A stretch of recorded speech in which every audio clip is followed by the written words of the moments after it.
Ladies and gentlemen, welcome to the most kind and loving Rotary Club in the world.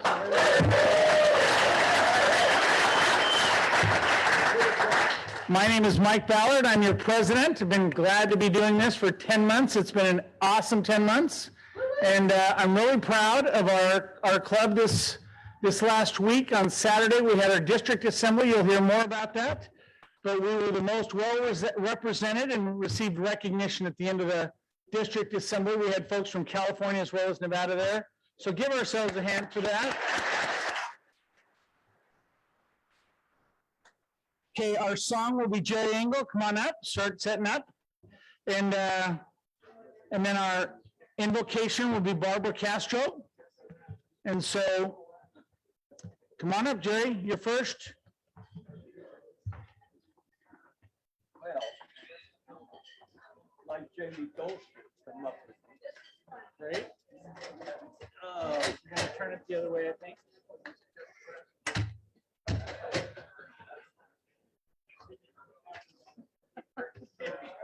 Okay. Can everybody see me? got it. Thank you. Hello, everyone. Can you hear me? You can hear me? Okay, so the reason I'm back so soon, remember we did this last month, and it's usually about every 3 months. I figure it's time to do a refresher, but we didn't do too good last time. We really didn't. So what I've done is Jamie Goldsmith's going to help me as we did before.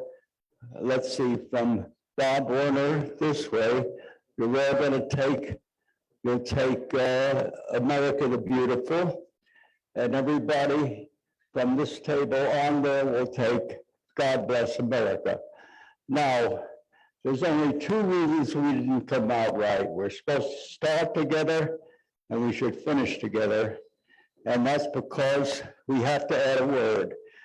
Where it's oh beautiful, we're going to do oh God. So we're going to start, watch Jamie, and you're going to start with oh God bless America.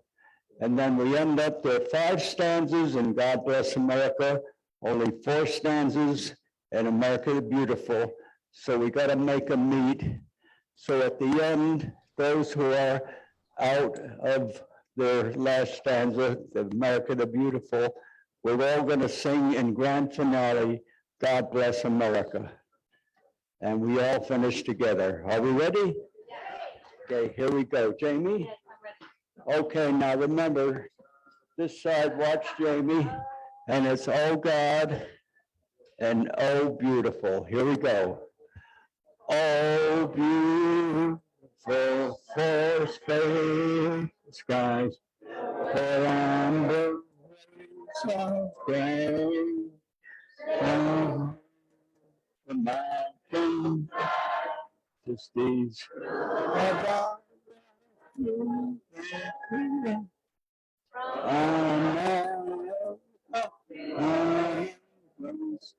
the ocean, why without God bless America, my home, sweet home. Now everybody, God bless America, my home, sweet home.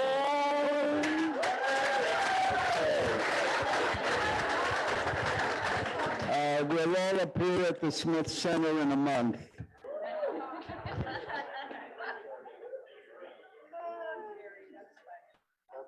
Great job, great job.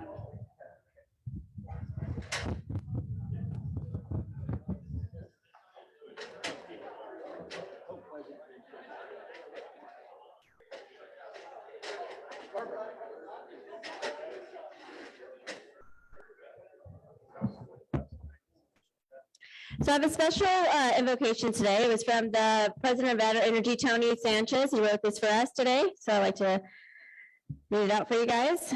Heavenly Father, as we gather today in fellowship and service, we pray for peace in Ukraine and for all in this world who are struggling.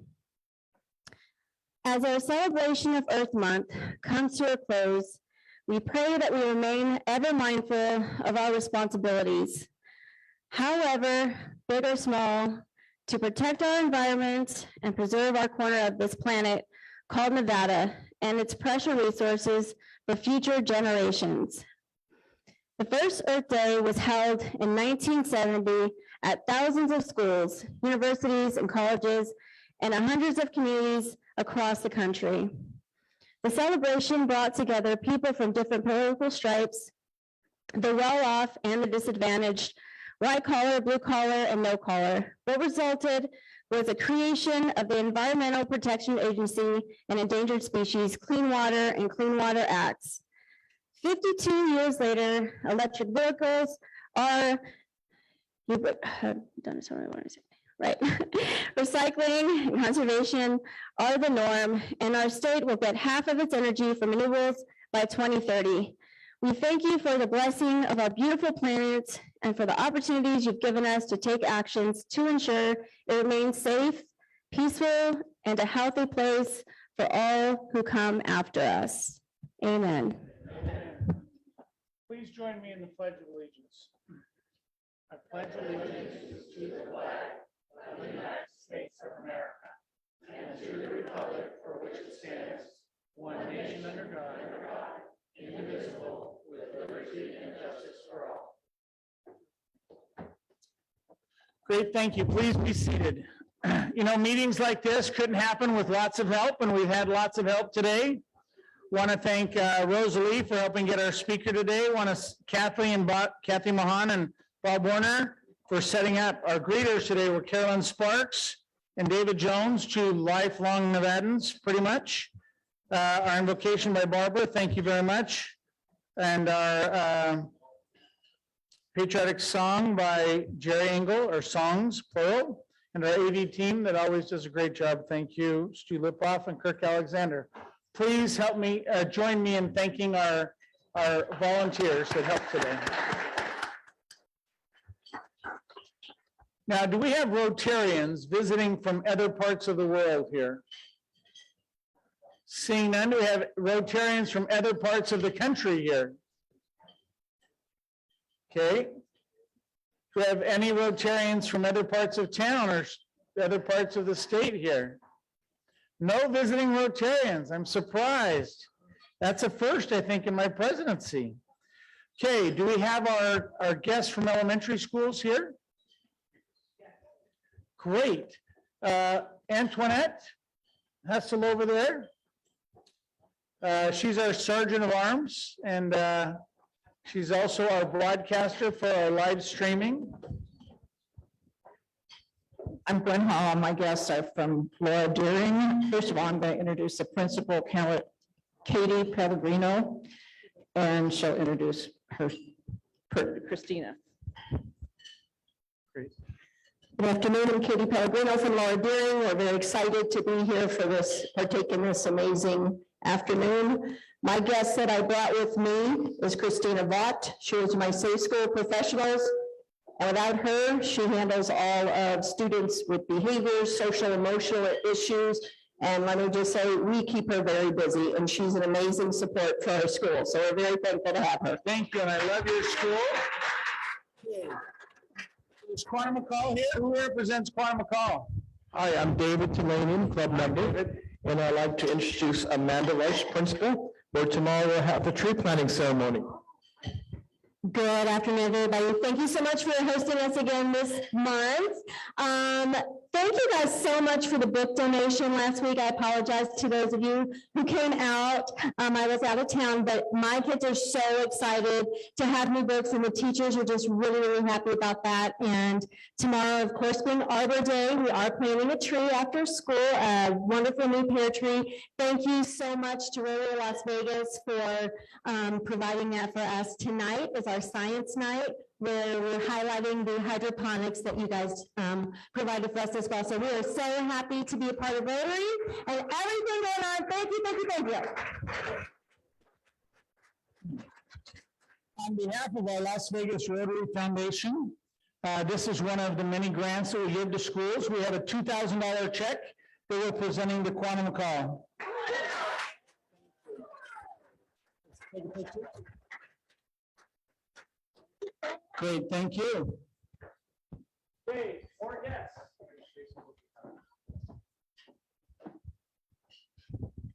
Hello, everyone. My name is Marie Walsh, and I am the liaison for Beckley Elementary School. And I have a couple of things I'd like to tell you before I give it over to the principal. We had a valedictorian luncheon last week, and we honored 50 valedictorians of our school. And it was absolutely wonderful to be there. Also, the Public Education Foundation, our board of directors was wonderful in awarding us money so that our teachers in all of our elementary schools that we represent would get $500 worth of supplies. The teachers were never given anything like this. And we started giving out the cards the other day, and it's wonderful just to see the look on their face when we hand them the cards. And I'd also like to tell you that we're giving out books to all of the elementary schools. And the foundation, the Education Committee is doing an outstanding job, and I'm really very happy to be a part of it. I'd like to introduce you now to the principal of Bethel, who is Shannon Brown, who all of you really know. Like, I need introduction, you guys. I've been around long enough. I feel like an old hat here. Hello, all of my Rotarian peeps. I love you all terribly. Johnny boy, I see that you're online, and I would like to know, I wear my hair up just for you, even though you're all the way out in Florida, my friend. Love you. Okay, guys, I'm here to promote our Disney musical. I am wearing our Aladdin shirt.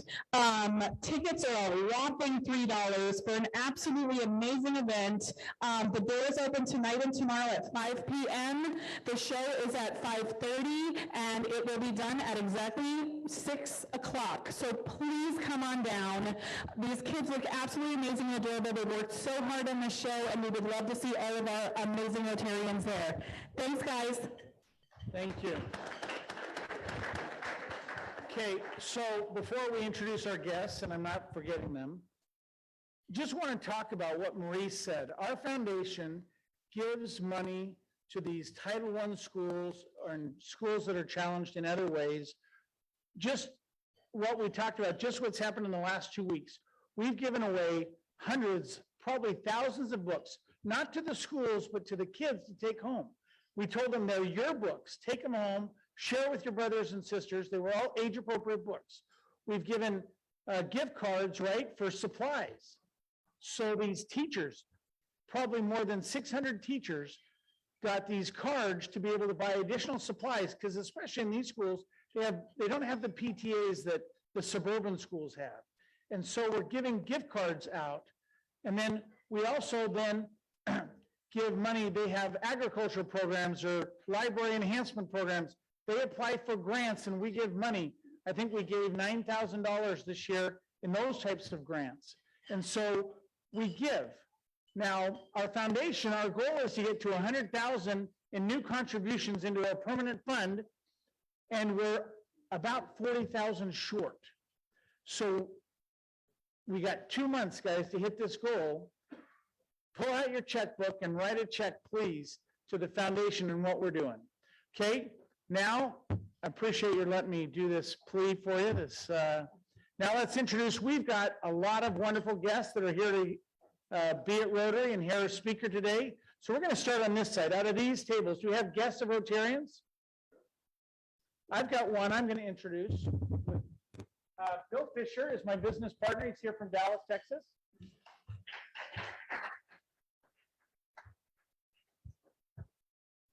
Good afternoon, Rotarians. I have the pleasure of introducing Mr. Johnny O'Donnell from the Morton Group.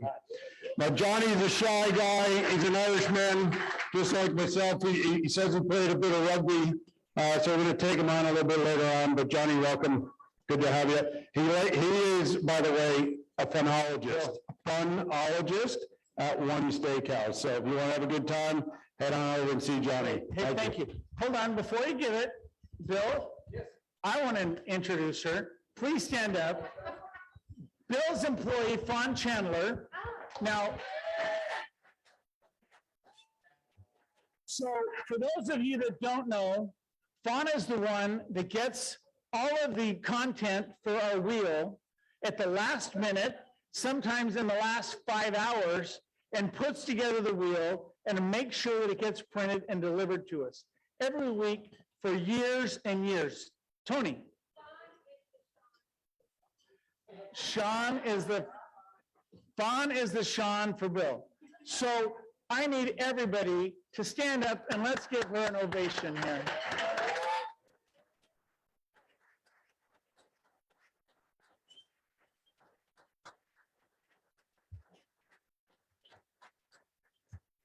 Thank you very much.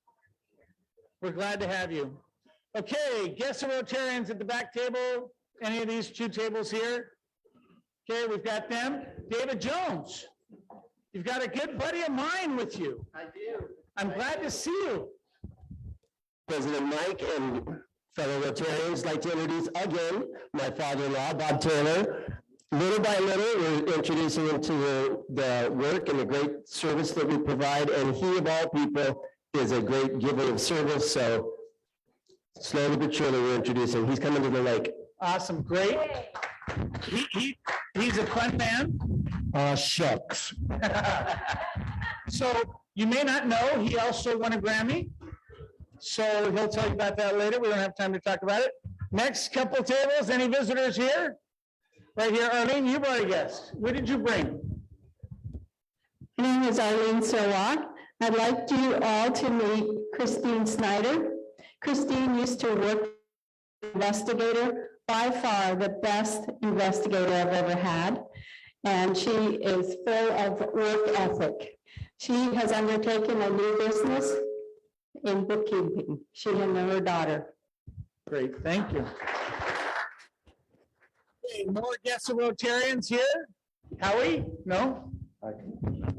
Howie's a guest? My guest today is Adam, a good friend of mine, industry colleague in aviation, and welcome, Adam. Great, welcome. Okay, we'll introduce David later. So I have a guest today. Sorry, and he runs e-commerce stores here in Vegas. Awesome, welcome, Matt. Okay, more guests on this side, all the guests on this side. Oh, I watched this young lady grow up. It's fun to have her back. President Mike and my fellow Rotarians and guests, I am proud and honored to introduce my daughter Brandy.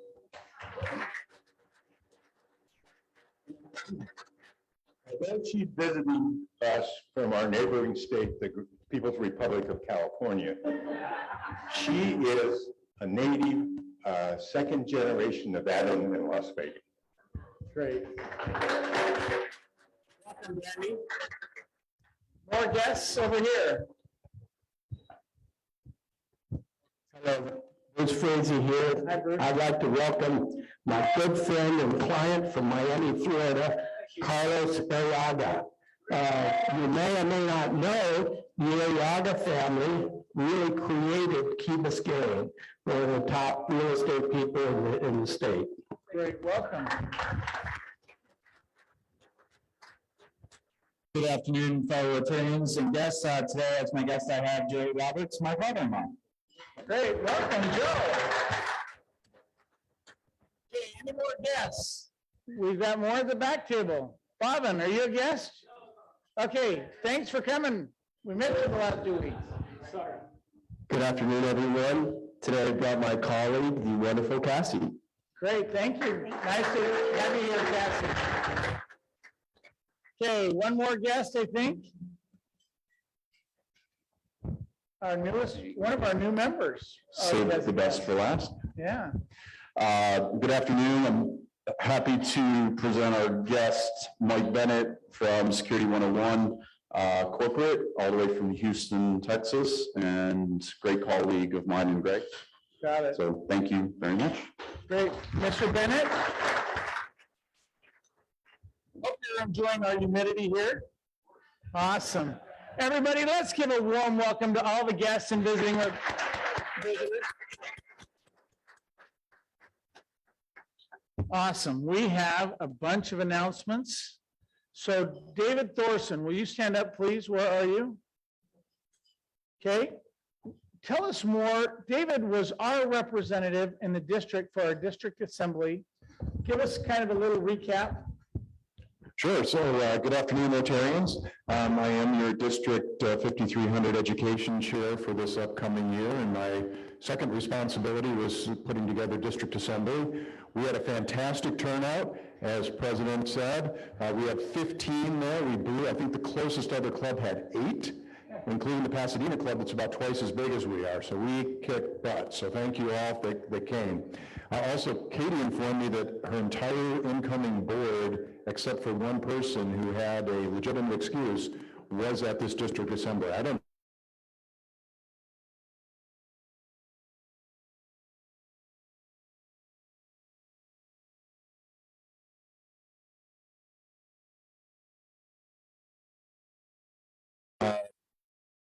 perhaps Just a quick educational thing. The district assembly is a training assembly. It's a one-day thing. Actually, it's about 5 hours.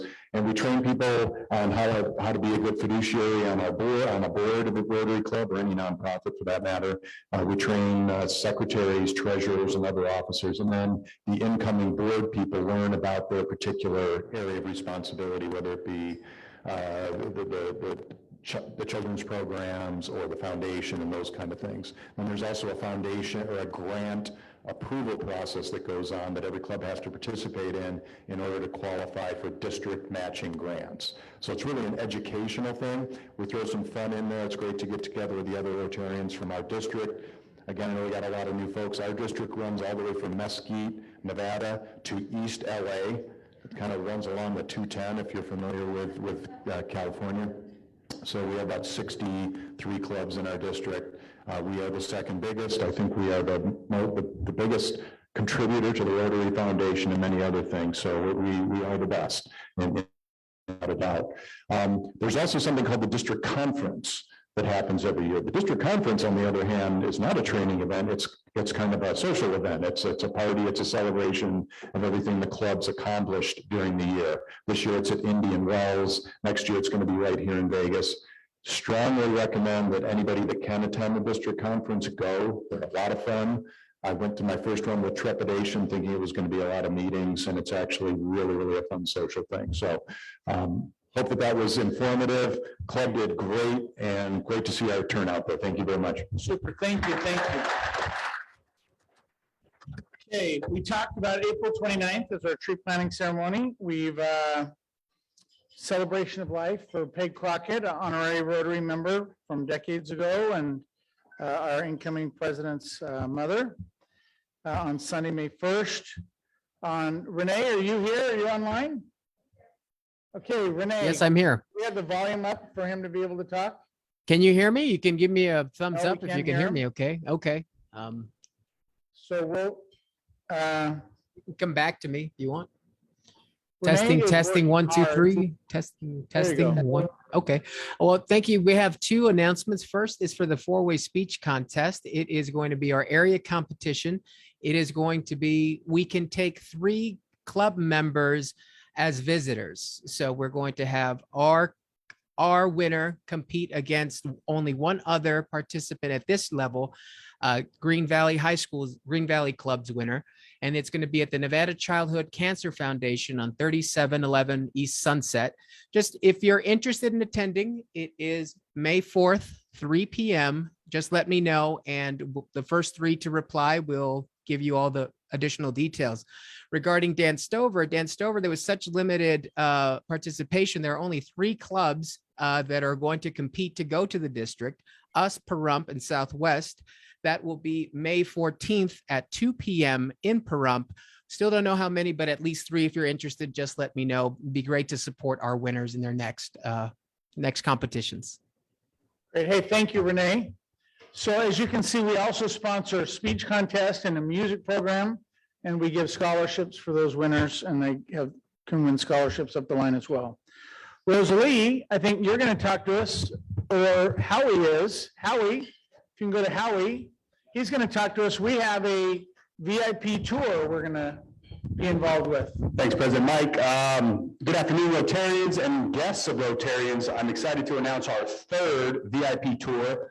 Little background of the VIP tour. Once President Mike Ballard took over, he asked me to help him chair some events, basically creating like a social event where Rotarians can have almost like the 25 Club does, but where we can use our resources and our relationship to tour staples here in Vegas.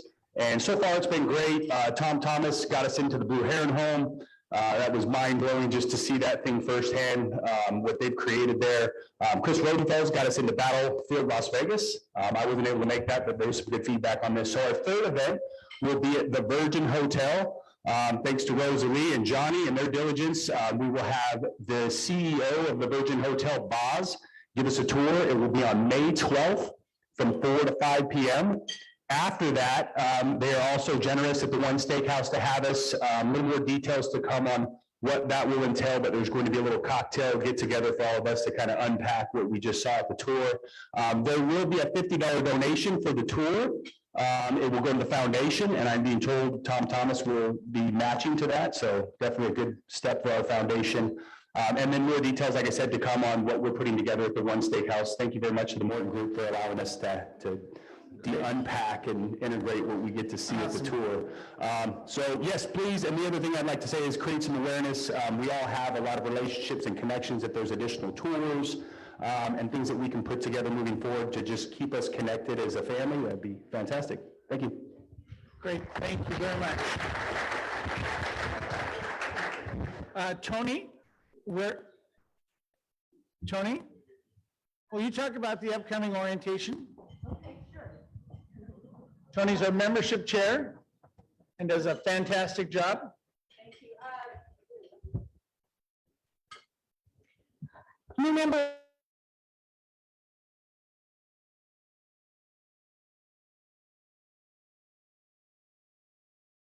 Members come and attend and participate and welcome the new members. By that date, we'll have at least 6 or more new members, those that have been inducted and those to be inducted, because we do have several circulating now. So everyone coming in, I have just a quick moment to thank the people who helped with the Green Our Planet Giant Farmers Market. You bet. I would like to identify the most amazing, hardworking people: Kirk Alexander, Nancy Anderson, Mike and Robin Ballard, Aaron Campillo, Barbara Castro, Larry Cohn, Rose Falaco, Jamie Goldsmith, Rosalie Hedrick, Bill Houghton, Jim Cole, Janice Linke, and Jackie Thornhill. You guys were amazing. And wait a minute, did I? Wait. Where was Sarah Thornton? Sarah wasn't on my list. I apologize. Sarah brought up the end, and she was amazing. Thank you to all, because you really helped make it a success for us as a volunteer sponsor. Okay. Also, I'd like to recognize our former member of this club, but a member in Florida. Kim Neone is online with us. So everybody say hi. We miss him. He was a former board member in my term, actually. Okay, we need to go through some stuff pretty fast. Beach cleanup is May 21st. Beach cleanup and jet skiing activity. So May 21st. So we're excited for that. And then who's talking about the debunking? I think it's Carrie Groves right there. Hi, guys. So we're ready to start planning President's Mike end of the year bang, the debunking party. Huh? Mutiny, you're throwing me out. I am. There's going to be some water involved, and I need a little help planning it. So if you guys would like to help me plan President Mike's debunking party, please just take 5 minutes after the meeting and come see me, and we'll start working on it and have a good time. I'm having a blast. This is fun. Okay. Nareg, I think you have an announcement you wanted to make.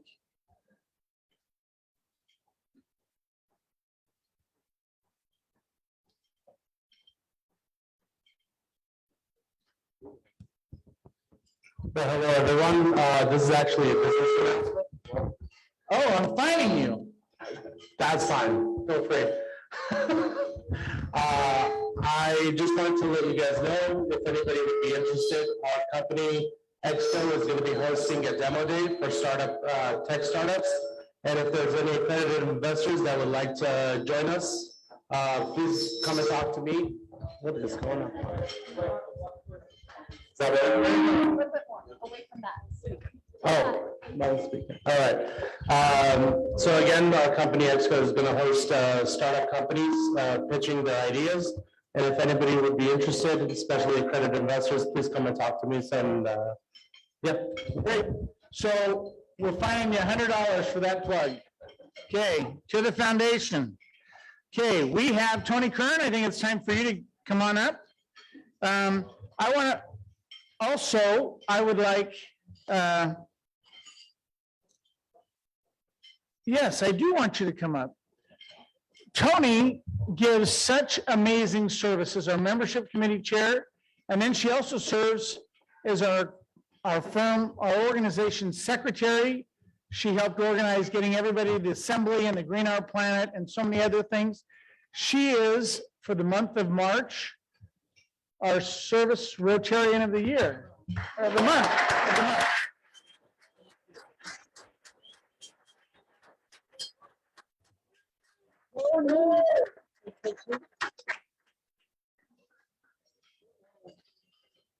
Thank you. Now I'm going to turn the time over to her. She has a new member induction. Okay, Dan and David, please join me. By the way, while they're on their way up, if you'll all notice this wonderful banner that Bill Houghton made that has the 7 areas of service.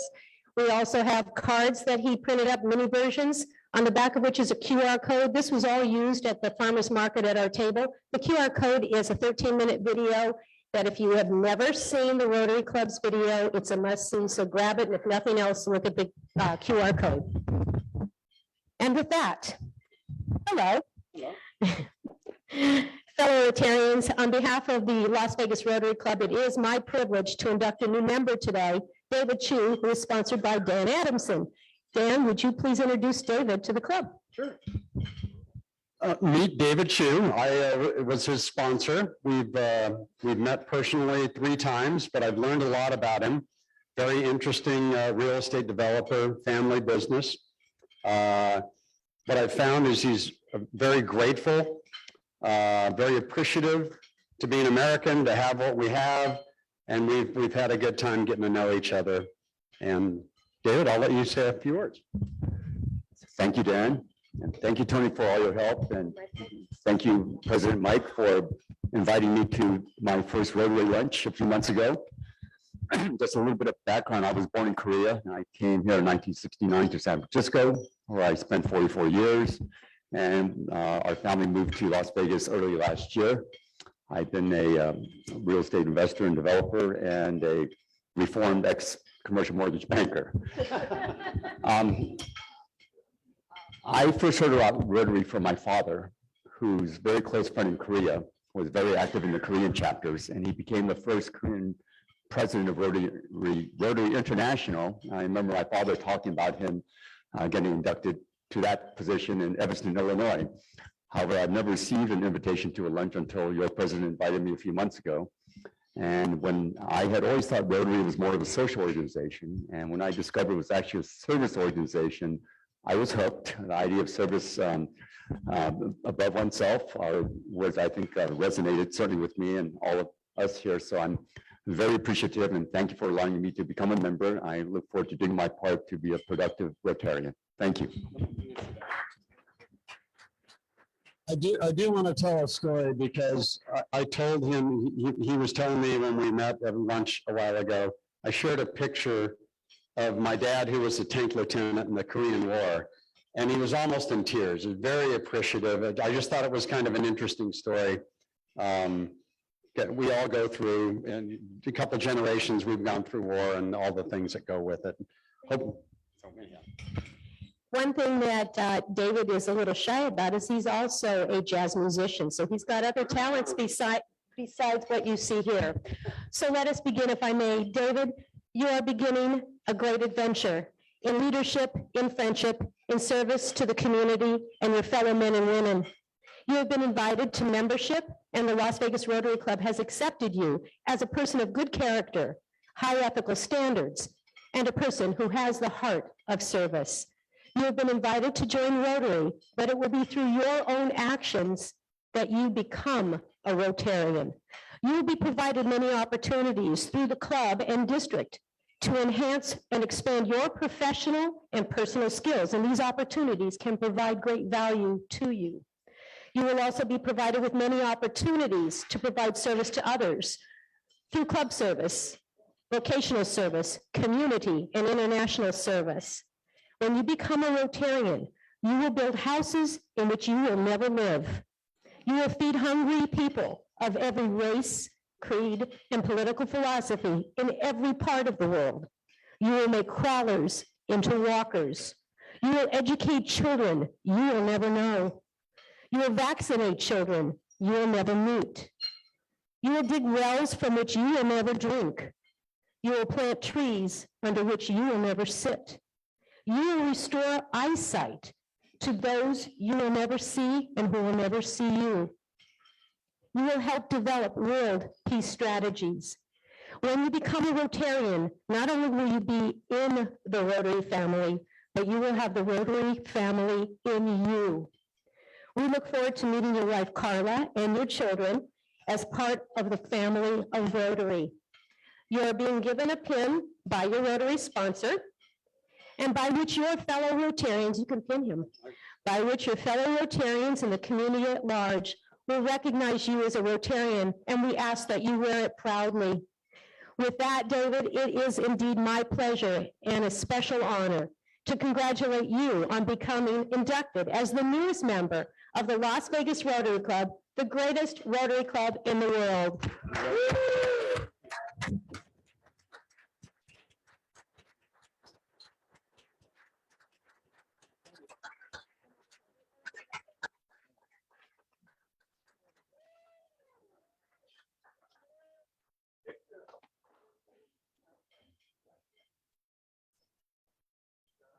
Thank you.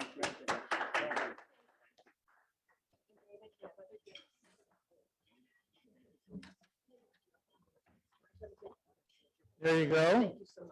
Okay, with that, you're going to have about 3 minutes for fellowship. I'll be back in about 180 seconds.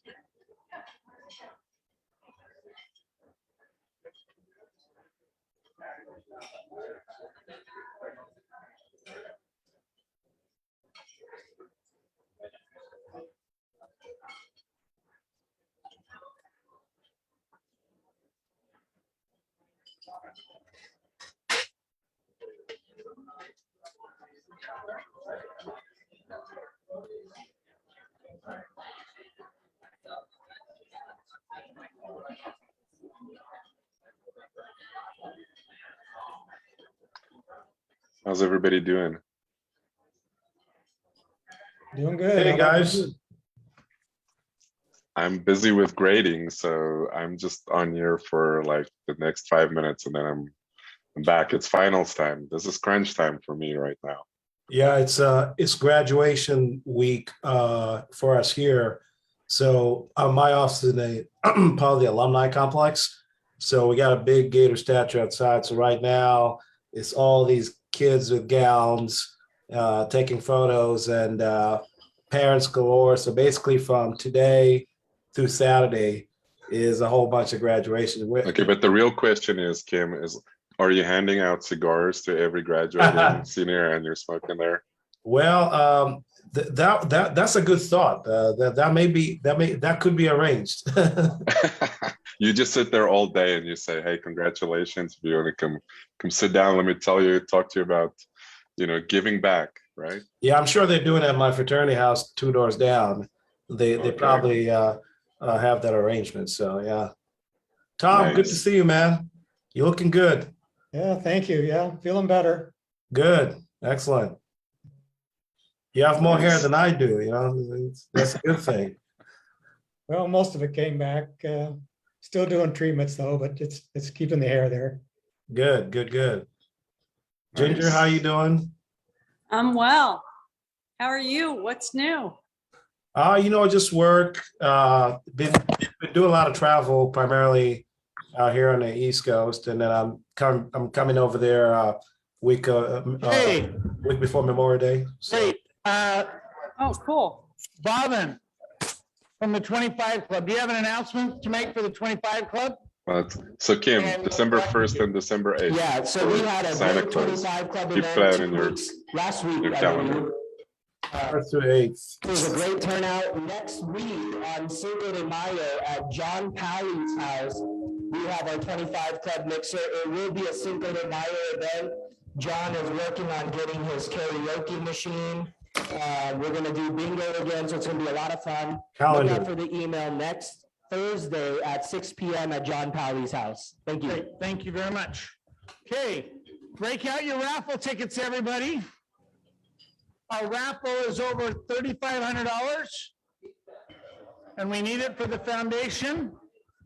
Okay, so half the pot goes to the foundation, the other half goes to the person whose card or ticket I'm gonna read right now. So, you got it? Bill, you got yours? He's got a stack of them here. Okay, 847-5746. 847-5746. Okay. Bill Fisher, my guest, won it. We need to thank Bill because he came here and he said, I want to win this thing. And he threw out $100 and he bought 100 tickets. Or whatever more that gets you. So great. So Bill, you got to come up here now.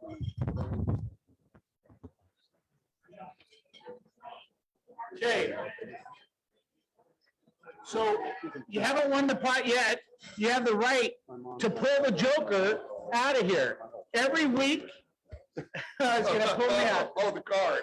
Every week, we reduce the deck by one until it's one. So the odds, I think there's about 39 cards in here. We will have you rip it up when you're done. So pick a card, any card, and if it's a joker, you get half the pot. If it's an ace, you get $50. Yay! Now you tear the card up. And you get $10 as a consolation. There we go. Thank you. Great, thank you for your contribution to the foundation. Always. Are we done? We're done.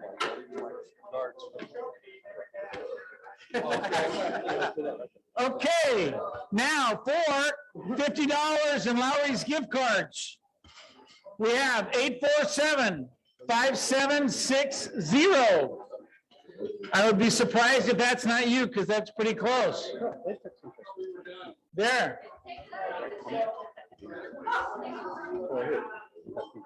84? Yeah, those are his tickets. Yeah, he got it. I think. Hold on. I haven't noticed anybody. Maybe not. Hold on. 5760. Yeah, here it is. So.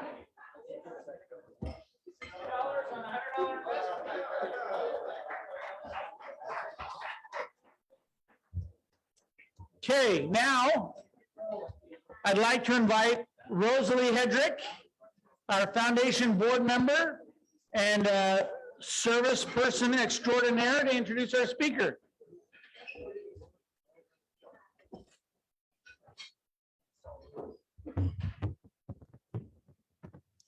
Hello, everyone.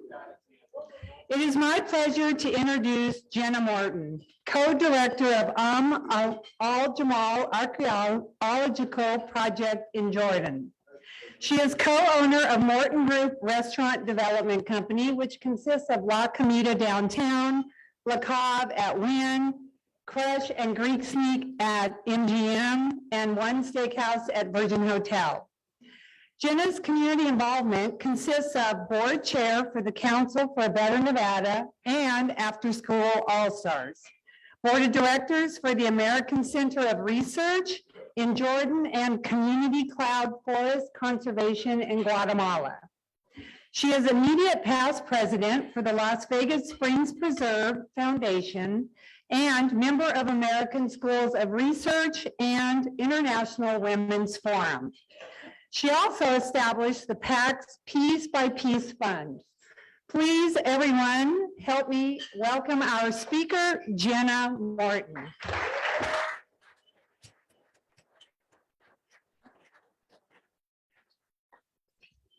Good afternoon, Rotarians and Rotarian guests. I'm learning the lingo, and I have to tell you, I get excited about things, and this is the most fun I've had at lunch in a long time. You guys are a riot. This is amazing.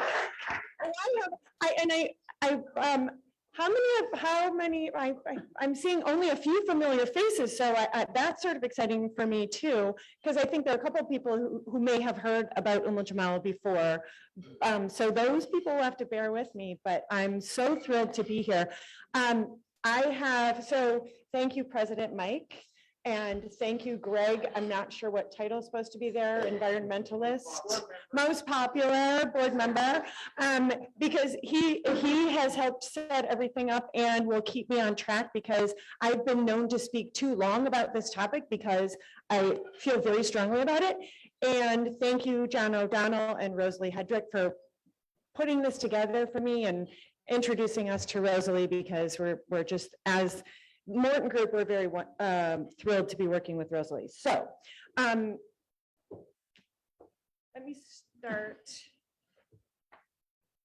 I brought my bag of books, and I'm gonna only take a couple minutes on this, but because Rotary is so focused on service, and that is what this project is about. I wanted to start with head in the sky. Why do we do what we do? We do what we do because it matters, and it's about human beings. So maybe I don't need to show the books, but I want to talk about these two in particular, because these are sort of the core and basis of why we do this project. Amartya Sen, Nobel Prize winner, the human capabilities approach. So it's looking at how do we support the globe without looking only at measures like GDP. We look at human development, so human capabilities. And then Martha Nussbaum, she's a Bergeron Prize winner, philosophy professor at University of Chicago, who is in the law school, and genius, because why do we only focus on metrics that have to do with money when thriving is what we really care about? And so that's sort of the head in the sky piece of this project. And I'll quickly move to the feet in the mud, which is what you see here. So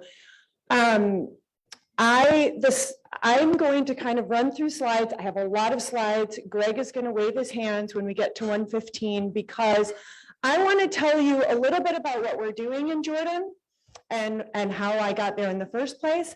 But I really would rather give you a little introduction and then have you ask questions, because I think it's sort of more fun to see what you're curious about, and I can tell the story through your questions if I move quickly enough. So we'll see. So this is an iconic image of Jamal.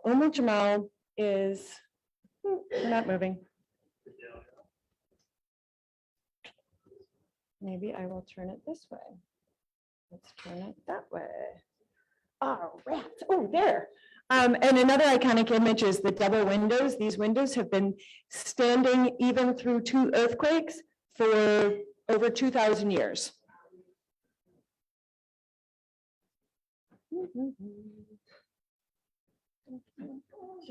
If I dance a little? Oh, there we go. Okay. Ta-da! So Jamal is an archaeological site in the north of Jordan, near the Syrian border, and I'll show you a map in a second. But I always tell people it's kind of like if there was a Scooby-Doo episode about archaeology, this would kind of be the site that you would see in Scooby-Doo, because it is actually ruins. So it's not sort of digging in just dirt, but you see the ruins of the buildings.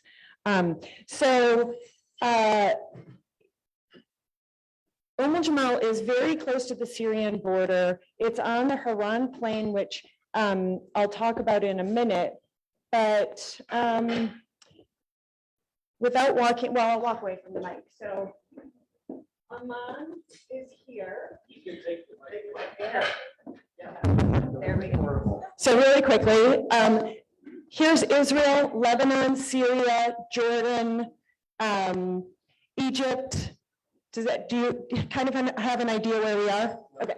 So, and Jamal is just near on the north side of the country, about 3 kilometers from the border.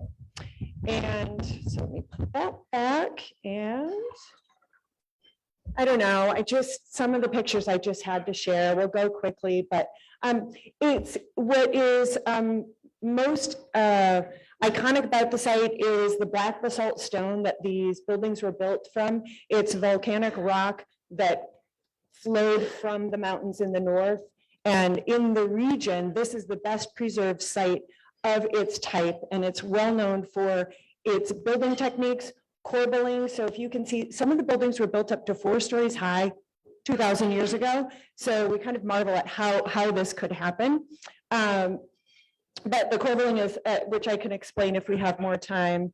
The stone carving is also iconic. And if anybody was seeing the video when you came in, we did a project with Rotary International and the Rotary Club of Grand Rapids, Michigan, and the Rotary Club of Amman, Jordan, that utilize the existing reservoirs, 32 reservoirs on the site that are remnants of a 2,000-year-old water collection system.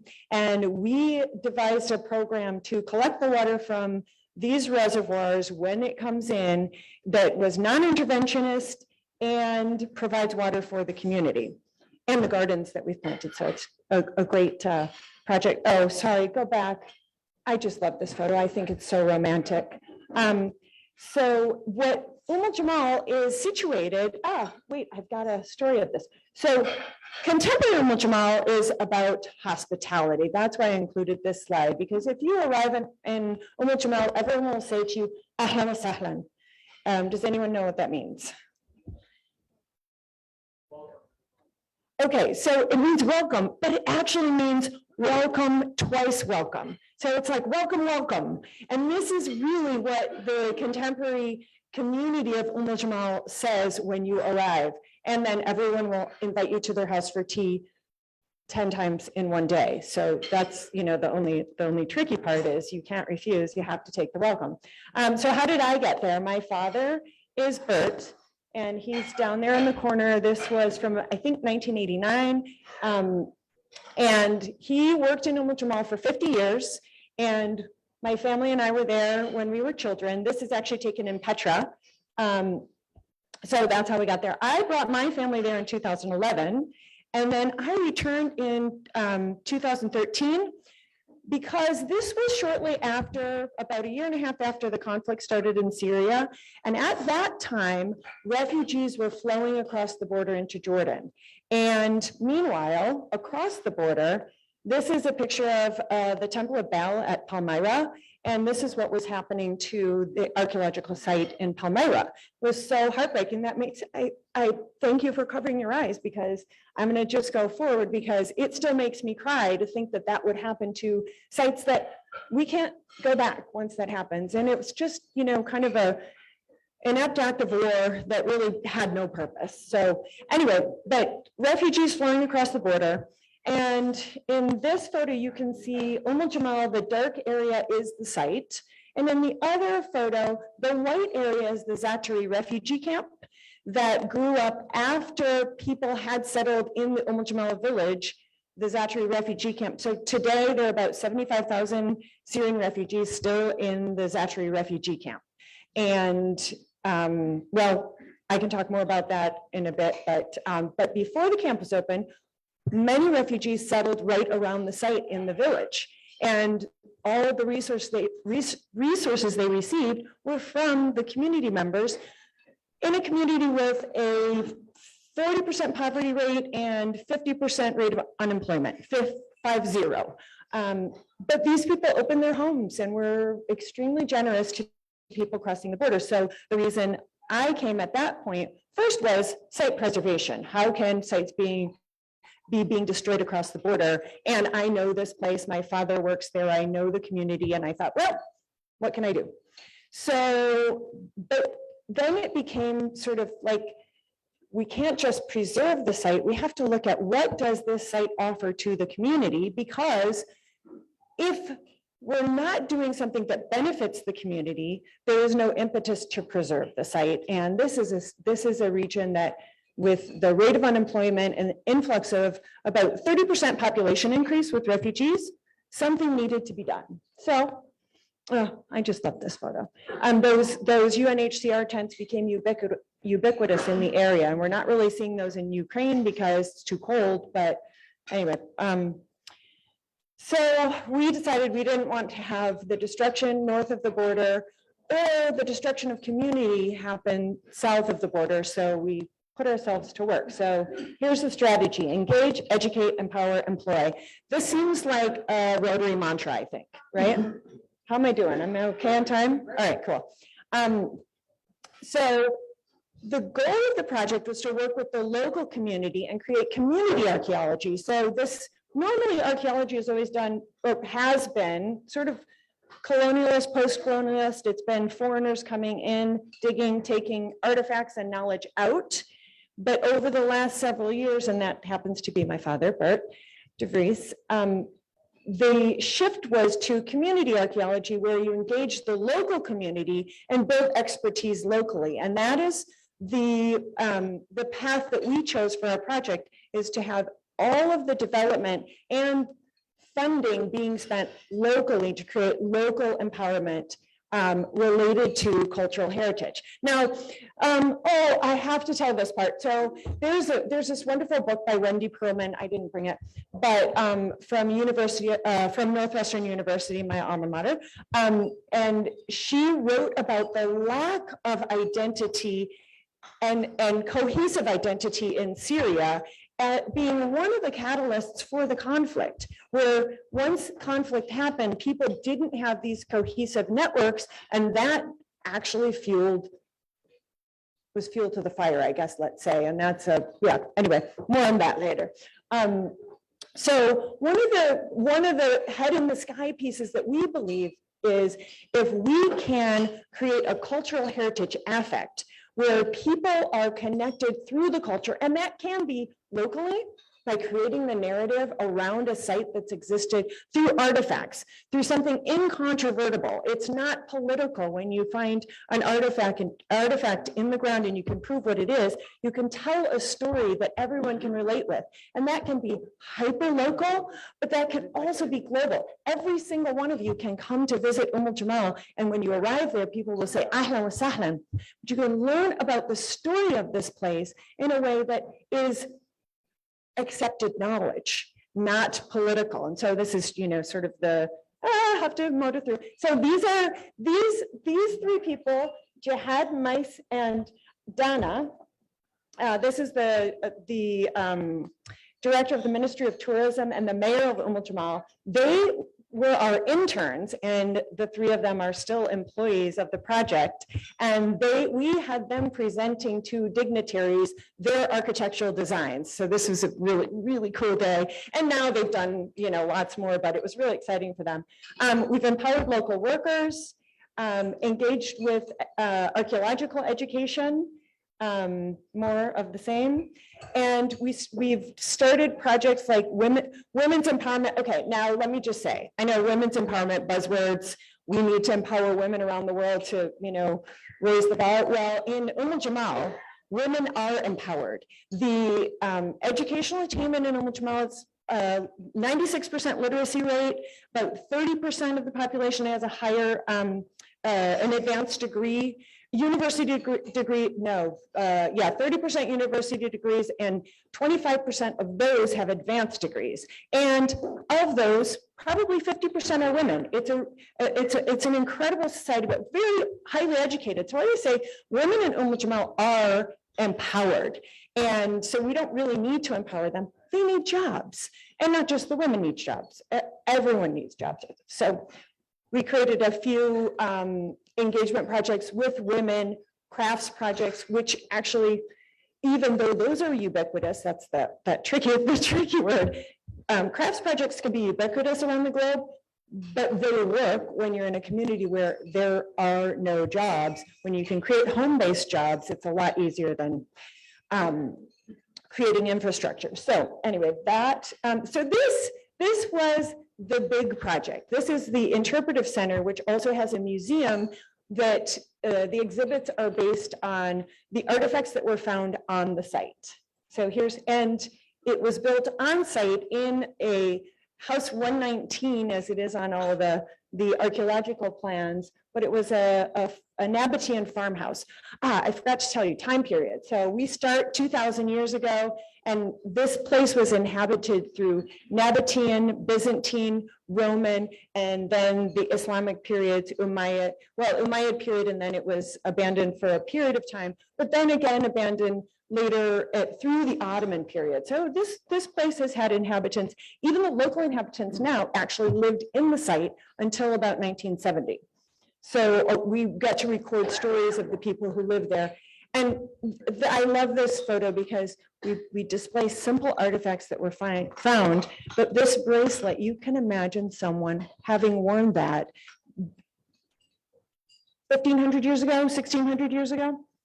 Oh, anyway, so this is, I don't have really great photos of the inscriptions, but one of the greatest things on this site is the stories of the people who lived there carved in stone. This site is full of inscriptions. So we created a garden in front of the interpretive center that has Nabatean inscriptions, Greek, Latin, and ancient Arabic, which is really kind of an incredible feature on this site. We created, I brought a few of the things. We created a children's booklet, Anza Al-Aziza Visits Jamal. And it's everything we produced is in English and Arabic, so you can check these out later if you like. And we created a lot of interpretive materials, also in English and Arabic, and brochures. And so basically the idea is if we can develop the site in a way that people understand what it is, tourism is probably the second export in Jordan. So if we can create a new tourist site, people will come, they will spend their money, the economy grows, jobs grow, and it's happening. It's really kind of exciting right now. Tour guide training. So I'm going to quickly whip through these and then give you a chance for questions. Summer, whose back is to us, is also one of our team members. She's a genius, and she is trained as a tour guide, but she does everything else.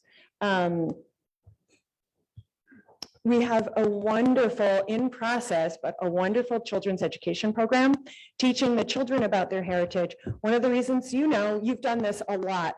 Start with the children. They grow with this knowledge. They take it to their parents. They form an understanding of one another. And one of the things that's been wonderful about this project is doing a children's education program with every class having 50% Jordanians and 50% Syrian refugees, because through this program, children stopped saying he's Syrian, he's Jordanian, and they became friends. Amazing, amazing, and through their heritage and through archaeology.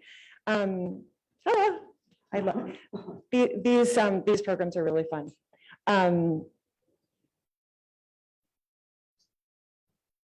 We built an arch because there are a lot of arches on the site that they can actually take apart and put together.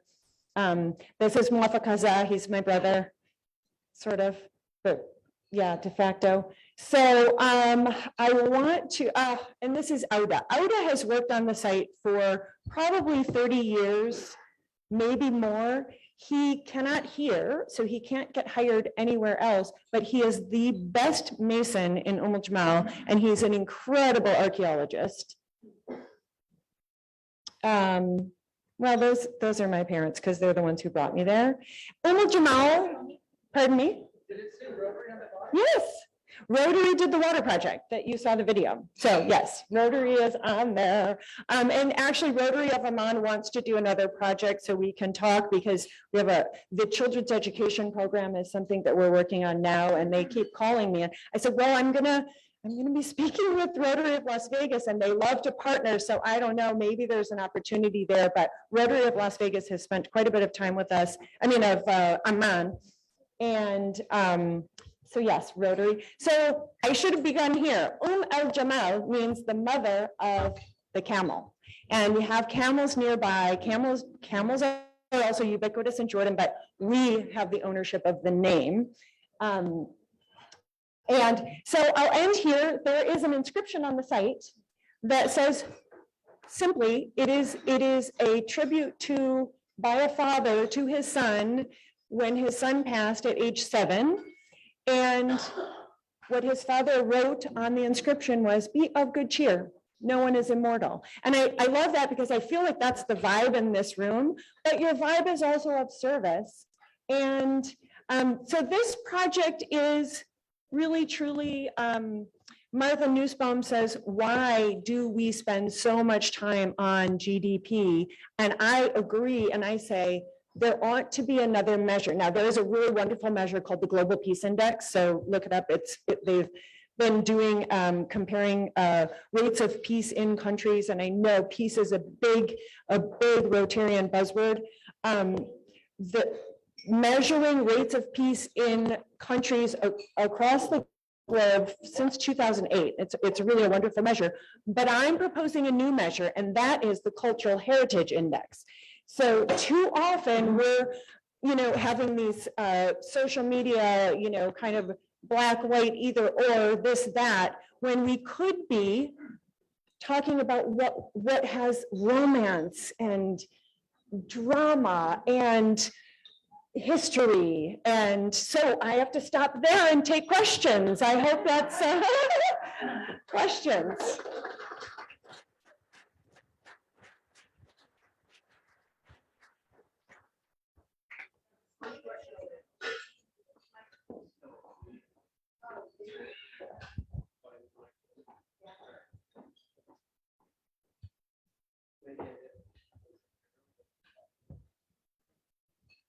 Let's get there.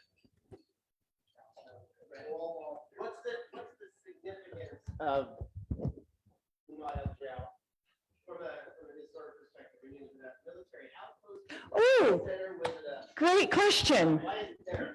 Okay, so if you couldn't hear, what's the significance? What was the site used for? So there are two things. We believe that it was a caravanserai. So it was a stopping point on the caravans from Damascus to the Red Sea, or from Damascus to Iraq or Saudi Arabia. So it was a stopping off point. That's what it's considered. But the most amazing thing, the museum exhibits are titled, "How did they live and how do we know?" So as opposed to the site in Palmyra or Jerash or Petra, which are grand monuments to empire, this place was a place where people lived. It was a town where people lived. And so what we highlight there, now there is a barracks and there was some military presence, a lot of trade presence, but mostly this was a community where people lived. And really interestingly, there are 16 churches on the site from the Byzantine period, and there are at least 2, but probably 3 churches that were converted into mosques in the Islamic period, which to us indicates that there were natural transitions from empire to changes in empire without war. Although we do know that Queen Zenobia did likely pass through at some point. We can talk about that later, the, woman queen, woman king, but, she was queen. Amazing story. But mostly what we talk about is the transition between empire and even religious practice peacefully in a place where people lived. So, yeah, good question.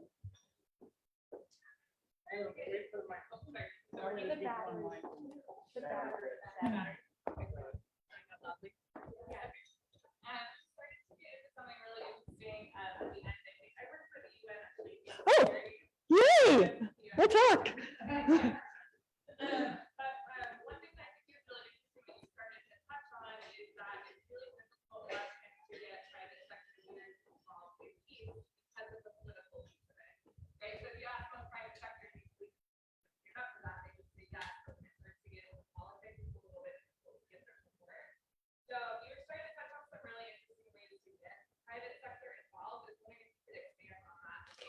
So the UN has been really wonderful in this project. UNESCO actually helped to fund the Women's Craft Project, and then UNDP helped to follow up on that, collaborating with us. So it's been really wonderful. And yes, so we are big news. We are working toward UNESCO World Heritage Monument status for this site as an iconic Quranic site in North Jordan, because there's a series of sites like this.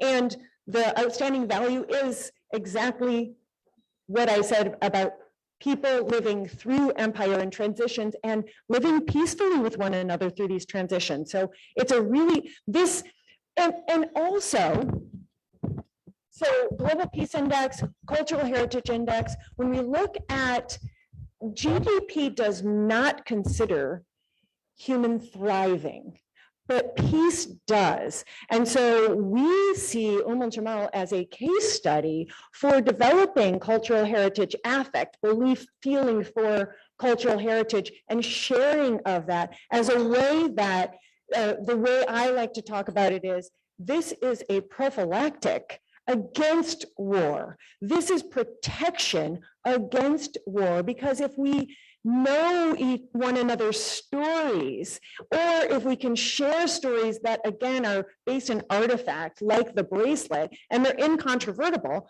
there's nothing to argue about. If you walk on this site at 5:30 in the morning, you will fall in love. It doesn't matter what your political beliefs are. It doesn't matter what your race, your religion, your nationality. If you are walking with another person, this place is so romantic. And to me, if we engage more in dialogue look, this is what you guys do. Education is paramount. Learning about ourselves and one another. This is the path to peace. And this is what I really appreciate the question, because this is what this will be the final, chapter of this site. It is a case study for peace, 100%. Anyway, don't get me started on that. Got a question over there, Katie Crockett.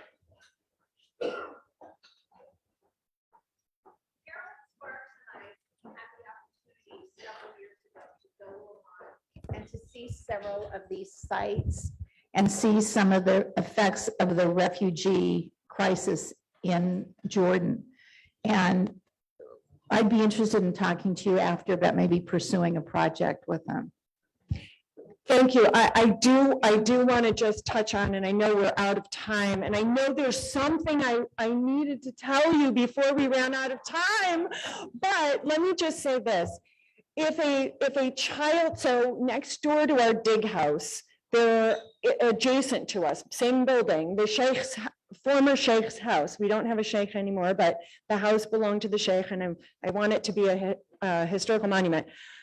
11 children live next door. I have spent time with them now for about 7 years. But one of the really, horrible statistics is if a refugee child loses 1 year of educational attainment, they lose 5 years in progress. And this is in Arabic, this is haram. It's like, how can we be doing this? And now we're also, being in Jordan, you probably know that Jordan has accepted millions of refugees, and there are refugee camps that my parents worked on in Jordan in 1972 or so, which probably that picture when I was little was taken, and they're still refugee camps. So we have a lot of work to do, and I'd love to partner with you on anything, because you know what, we can do it. And with you guys doing all that you do in this community, this is it. I appreciate you taking, and thank you all for having me, and sorry for talking so much.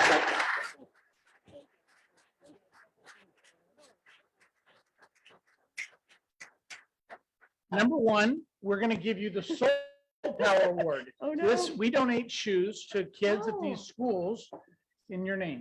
Yay! So we This want to is thank you amazing. very much. We're going to hold this up. And then we're also, I don't know if you've heard of the four-way test of Rotary. I have not. It is I the wish I had. four questions that guide everything we do and how we act and how we decide on things. So this is a four-way test coin. It has the four-way test questions on there. Yay. So thank you again. Thank you. Okay, and come visit us in Jamal. Ahlan wa sahlan. And,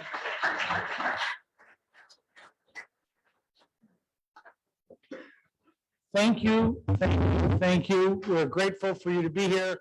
We're grateful for all of you to be here with us. And with that, our meeting is adjourned. Hold on. Those of you on the foundation, we have a board meeting over there in that far corner, not in the vintage room, but in that room. Board meeting for the foundation.